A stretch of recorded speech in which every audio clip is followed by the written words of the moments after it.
tanah negara. Kalau tanah negara udah diambil, nanti institusi yang lain pasti ikut di sini. Bukan cuma soal pelanggaran gedung, tapi lahan negara ini yang diserobot ini, institusi yang lain pasti akan ikut juga. Sejak kapan Pak dilakukan ini Pak? Yang saya bikin peringatan sejak tahun 2019, saya udah bikin peringatan, saya udah bikin laporan kepada Lurah Pluit, kepada Camat Penjaringan. Ya. Tahun berapa? 2019 saya bikin itu surat. 2019, 2020, 2022, terakhir 2023 saya lapor ke Balai Kota, ke Pemprov DKI Jakarta. Baru ada tindakan Pak, tapi baru pendataan ya Pak. Baru pendataan, belum ada penertiban. Pak, ini kan saat ini kan sudah didata dan ini masih menjadi polemik gitu Pak. Ya.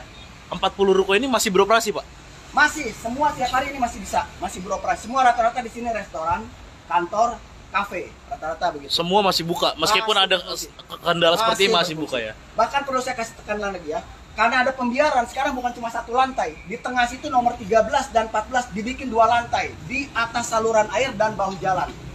Ada, jadi tolong Pak, yang pejabat-pejabat yang terkait, saya terima kasih kepada Bapak Heru yang sudah mengakomodir laporan saya. Tapi beginilah keadaan di lingkungan saya Pak, karena dibiarkan oleh pihak kecamatan Penjaringan sampai dengan hari ini, bahkan ada yang berani membangun 2 lantai Pak, di saluran air dan bahu jalan. Bapak bisa lihat sendiri, 2 lantai Pak, di atas saluran air dan bahu jalan. Itu Pak.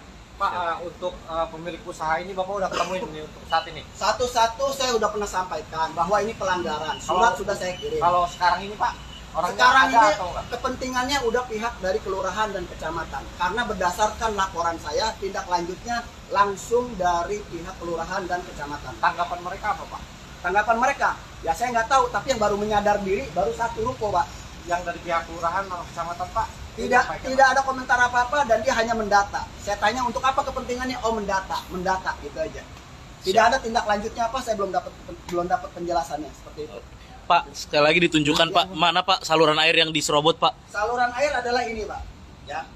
Harusnya GSB-nya itu ada di dalam Pak. Ini saluran air, nggak boleh ditutup. Ini ditutup saluran air. Lalu ini bahu jalan Pak. Lihat lebarnya. 4 meter ya Pak ya? Iya. Mana tadi spanduknya kalau dibuka berdua? Biar saya dulu. Lain berdua, sini kamu di sini. Nah, inilah Pak. Ya. Lebarin bentangnya. Di sini. Ya. Terus.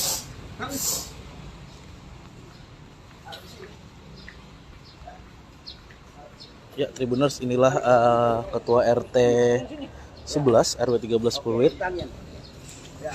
yang memang sangat geram, sangat mengecam adanya ruko-ruko di wilayah Pluit ini, di wilayah RW 3 Kelurahan Pluit ini yang memang memakan bahu jalan dan juga saluran air. Inilah protes keras dan juga permintaan keras dari Ketua RT untuk pemerintah bisa segera membongkar ruko-ruko yang melanggar aturan ini, Tribuners.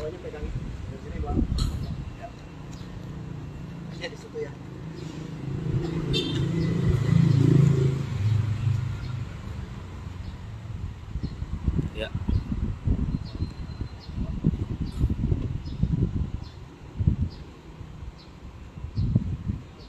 Ya, jadi ini gotnya Pak. Ini gotnya. Dari ujung ke ujung ini got Pak. Ini saluran air. Sementara ke depan itu adalah bahu jalan. Jadi seharusnya GSB-nya di sini Pak.